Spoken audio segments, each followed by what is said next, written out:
Polymono was created. I was at my friend's skating rink, and they had a set of Monopoly, and they had drawn all over the cards and all over the board, and they were using these little micro machine cars with tanks and stuff. And I said to myself, I don't know if it was an egocentric way, it's like, I can do that better.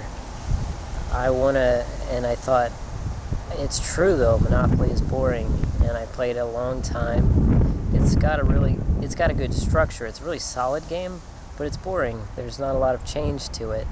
So you may start out excited, and then at the end you're bored. So what I did was I redesigned the board completely. I actually made it less squares, except for there's a path running through the middle too, so there actually probably is more squares. I added tons and tons. I made it like a video game. I added tons and tons of kind of parody properties, more realistic properties like drug houses and arcade and pawn shop and rich mansions and things like that. And then just horrifying things that could happen to you.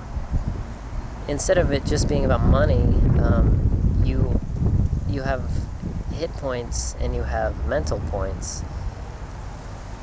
Everything's done to hurt you money in your pocket, take away your health, or take away your sanity.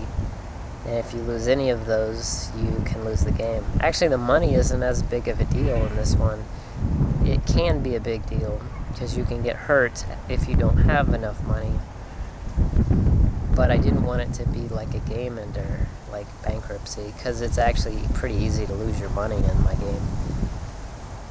The property thing everything kind of goes the same way, except for there aren't hotels and houses. Mostly it's about weapons and traps and pets and all sorts of items, tons and tons of different things. I made it like a role-playing game, and I made it impossible to have the same game happen. Some items are so deep within the game, it's amazing when somebody actually gets it. That you have to roll, you always roll 20-sided, every chart is 20 different things can happen, but it may be rolling that one number on the 20-sided chart and then rolling it again on a new chart. There are also pages and pages of ways to alter the game too. So I'll probably put the entire thing up because I don't feel like being sued by Parker Brothers. Though I think I would actually be able to pull off doing the game without being sued. I think it wouldn't be hard because it doesn't look like Monopoly. And I've even thought of a way of doing it in a circle instead, which maybe has been done, but not in a game like this.